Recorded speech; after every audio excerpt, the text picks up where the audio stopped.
Salam Indonesia, salam Nusantara dari Sabang sampai Merauke, dari Miangas sampai Pulau Rote. Mantap iman kita, mantap kasih kita, mantap pengharapan kita. Tentunya dalam Yesus Kristus menjadi Tuhan dan Juru Selamat kita dan Juru Selamat dunia. Jangan katakan bahwa Yesus bukan Tuhan, jangan katakan pula bahwa Yesus bukan Juru Selamat. Dia adalah Tuhan, dia adalah Juru Selamat. Kalau engkau percaya, engkau akan diselamat. Kalau tidak percaya, engkau akan dihukum. Yohanes 3 ayat 36. Yesus sudah berkata dalam Yohanes 14 ayat 6, akulah jalan dan kebenaran dan hidup, tiada seorang sampai kepada Allah kalau tidak melalui aku, Yesus. Dan Rasul Petrus mengatakan dalam Kisah Rasul 4 ayat 12, dan keselamatan tidak dalam siapapun juga selain di dalam dia, Yesus. Karena di bawah kolong langit ini tidak ada nama lain yang diberikan kepada manusia yang olehnya kita diselamatkan. Rasul Yohanes mengatakan, setiap orang menerimanya diberinya kuasa untuk menjadi anak-anak Allah bagi yaitu mereka yang percaya kepada namanya. Puji nama Tuhan. Dan karena begitu besar kasih Allah akan dunia ini sehingga ia mengaruniakan anaknya yang tunggal supaya setiap orang percaya kepadanya tidak binasa melainkan beroleh hidup yang kekal. Dan dengan hati percaya engkau dibenarkan, dengan mulut mengaku engkau diselamatkan. Doa dan harapan saya, kita semua adalah orang-orang yang menerima anugerah kebaikan Tuhan. Dan sebelum kita mendengarkan firman Allah, mari kita berdoa. Terima kasih Tuhan, biarlah kami hidup dalam memiliki sikap hati yang benar di hadapan Tuhan. Di dalam nama Tuhan Yesus kami bersyukur dan berdoa. Haleluya. Amin. Saya akan membacakan Filipi 2 ayat 3, 4 dan 5. Dengan tidak mencari kepentingan sendiri atau puji-pujian yang sia-sia. Sebaliknya hendaklah dengan rendah hati yang seorang menganggap yang lain lebih utama daripada dirinya sendiri. Dan janganlah tiap-tiap orang hanya memperhatikan kepentingannya sendiri, tapi kepentingan orang lain juga. Hendaklah kamu dalam hidupmu bersama menaruh pikiranmu dan perasaan yang terdapat di dalam Kristus Yesus. Haleluya. Puji nama Tuhan. Dan kita beri tema sikap hati orang percaya. Jadi sikap hati orang percaya yang pertama, sebagaimana di ayat yang ketiga kita menemukan satu kata kunci, yaitu rendah hati, tidak sombong. Karena kita tahu dalam 1 Korintus 5 ayat yang ke-5b dan ke-6 dikatakan di sana bahwa Allah menentang orang yang congkak tetapi mengasihani orang-orang yang rendah hati. Itulah sebabnya Alkitab mengatakan, rendahkanlah dirimu di tangan Tuhan yang kuat supaya engkau ditinggikan pada waktunya. Dalam Yakobus dikatakan, Yakobus 4 ayat 10, rendahkanlah dirimu di hadapan Tuhan dan ia akan meninggikan kamu. Jadi betapa pentingnya memiliki sikap hati. Itulah yang seharusnya dimiliki orang percaya. Sama seperti Yesus yang dengan segala kemuliaannya tidak memandang kesetaraan itu sebagai hak yang harus dipertahankan. Dia datang merendahkan dirinya ke muka bumi ini, bukan karena dia ingin menderita, ya, bukan, tetapi dia harus melewati itu karena memang sudah dinubuatkan sebelumnya. Dan itulah sebabnya di satu saat dia pernah berkata, Tuhan, kalau boleh cawan ini lalu, biarlah lalu, tapi bukan kehendakku. Itu suara kemanusiaan. Tapi bukan kehendakku, tapi biarlah kehendakmu yang jadi. Dan pada akhirnya dia sukses melewati semuanya. Kenapa? Dia datang dengan segala kerendahan hati. Dia meninggalkan atribut-atribut yang dia miliki dari surga sana dan mengosongkan dirinya dalam rupa manusia, rupa seorang hamba, dan mengosongkan diri. Wow. Dan itu sebabnya kita sebagai pengikutnya kita harus belajar untuk rendah hati di hadapan Tuhan. Yang kedua kata firman Allah, yang kedua sebagaimana di ayat yang keempat, kita ada kata kunci di situ, memperhatikan kepentingan orang lain juga. Jadi sikap kita sebagai orang percaya harus juga memperhatikan kepentingan orang lain. Banyak kali manusia yang kita hidupi ini, kemanusiaan kita akan berpikir kepada diri kita. Itulah sebabnya Yesus mengatakan, kasihlah Tuhan Allahmu dengan segenap hatimu, dengan segenap kekuatanmu, dengan segenap akal budimu. dan kasihilah sesamamu seperti dirimu sendiri. Artinya apa? Kalau kita tahu menghargai diri kita, mengasihi diri kita, maka kita juga akan mengasihi orang lain, akan memperdulikan orang lain, karena tidak ada seorang pun yang melupakan dirinya. Ya, tidak ada. Dia pasti memperhatikan dirinya terlebih dahulu. Dan Alkitab mengatakan supaya engkau mengasihi seperti dirimu sendiri. Nah, dalam konteks ini kita bisa melihat memperhatikan kepentingan orang lain.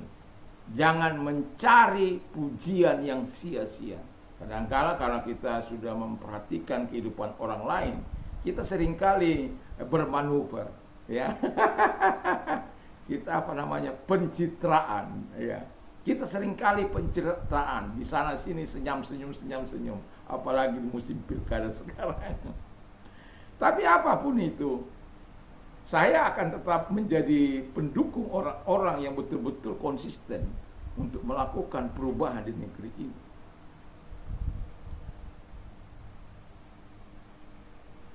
Untuk mengadakan satu terobosan di negeri ini. Ada banyak orang alergi. Dengan dia menusuk, dia sebenarnya sudah berpolitik, cuma politik pasif dia.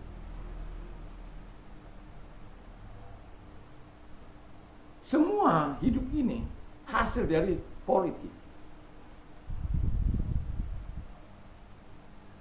Kita pasar sana itu bisa bagus, itu hasil dari politik itu.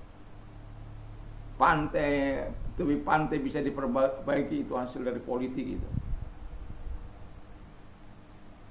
Dan jalan-jalan raya bisa menjadi baik, itu hasil dari politik.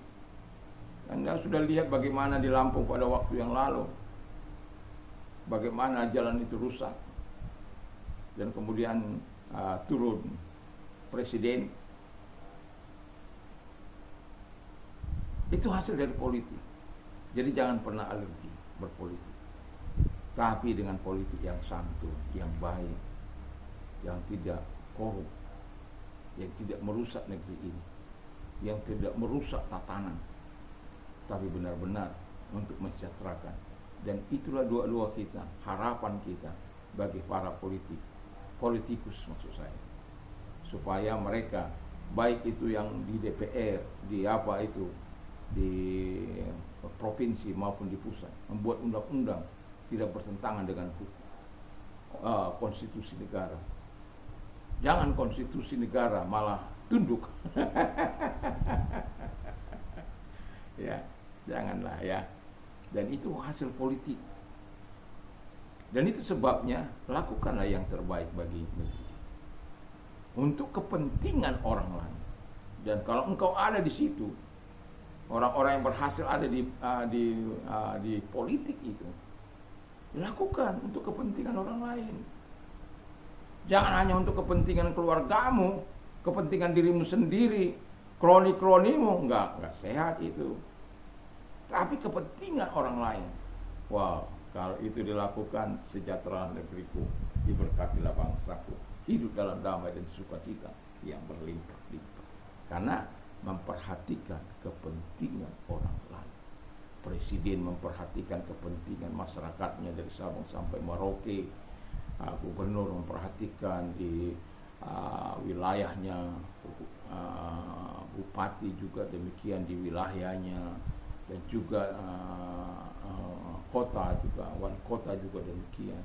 Kalau semua camat, dia apalagi itu kepala desa, RT, RW, semua memperhatikan kehidupan masyarakat.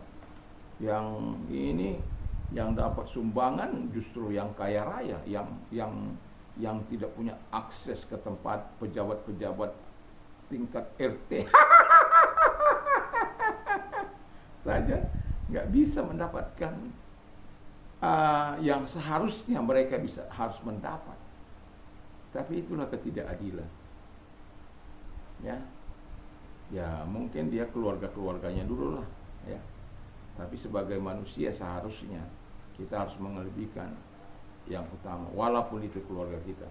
Tapi kalau keluarga kita itu sudah mapan, kira-kira lebih daripada orang-orang di sekitarnya, ya janganlah cari yang betul-betul memang keluarga prasejahtera itu, yang betul kita layak dukung itu. Dan itu sebabnya memperhatikan kepentingan orang lain. Dan ketiga, hidup seperti Kristus hidup. Siapa yang rela berkorban? Siapa yang mengasihi dengan tulus? Siapa yang punya hati yang berbelas kasihan? Yesus. Jadi kita harus belajar untuk hidup seperti Yesus. Sebagaimana cara Yesus hidup. Mudah? Pastilah tidak. Sukar? Pastilah. Tetapi Tuhan telah memberikan kita kemampuan. Tuhan sudah memberikan kita teladan yang begitu luar biasa supaya kita hidup sebagaimana Dia hidup, dan mengasihi sebagaimana Dia mengasihi, berbelas kasihan sebagaimana Dia berbelas kasihan, dan berkorban sebagaimana Dia berkorban. Dia berkorban untuk keselamatan kita. Dia berkorban untuk penebusan kita. Dia lakukan itu karena kasih, karena cinta. Dan semoga kita juga adalah orang-orang yang kalaupun belum bisa berkorban untuk orang lain, setidak-tidaknya bagi keluarga kita, sehingga keluarga kita tidak menjadi beban, keluarga kita tidak bagi. Kadangkala saya prihatin ya, orang tua dibiarkan menderita, anak sudah kaya raya, punya ini dan itu, tapi orang tuanya dibiarkan diabaikan. Dia bisa menghabiskan puluhan juta setiap bulannya, tapi kepada orang tuanya yang hidup Senin Kemis itu dia tidak mau peduli. Bertobat! Sebagai orang percaya, kalau engkau lakukan neraka bagian,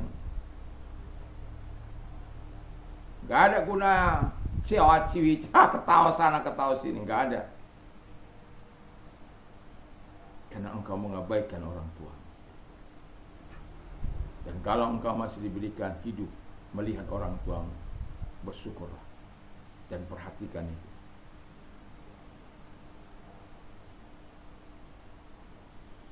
Semoga Tuhan memberkati kita untuk terus hidup dengan sikap hati yang benar sebagai orang percaya.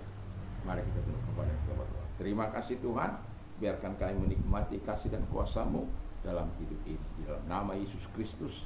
Dan kami juga berdoa Tuhan Yesus kepada mereka-mereka yang sakit. Kalau engkau sakit, apapun sakit penyakit, percayalah Tuhan mau hadir menjamah engkau.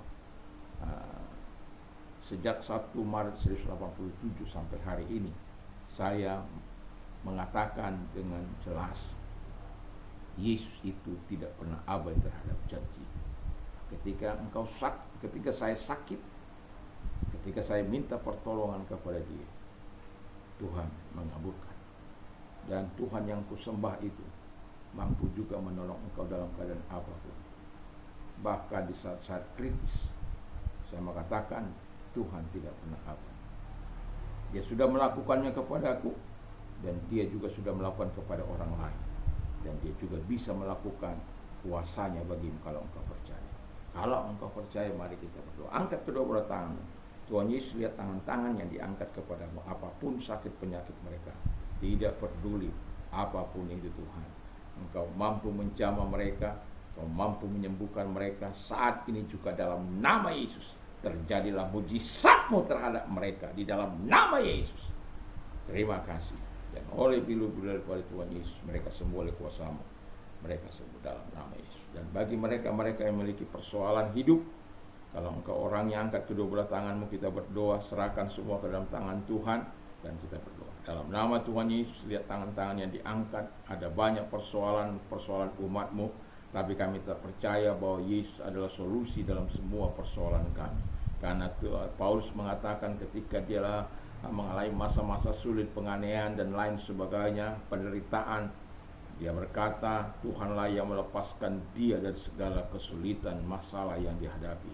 Kami yakin dan percaya Engkau juga mampu melepaskan setiap kami dari segala kesusahan dan penderitaan di dalam nama Yesus Kristus.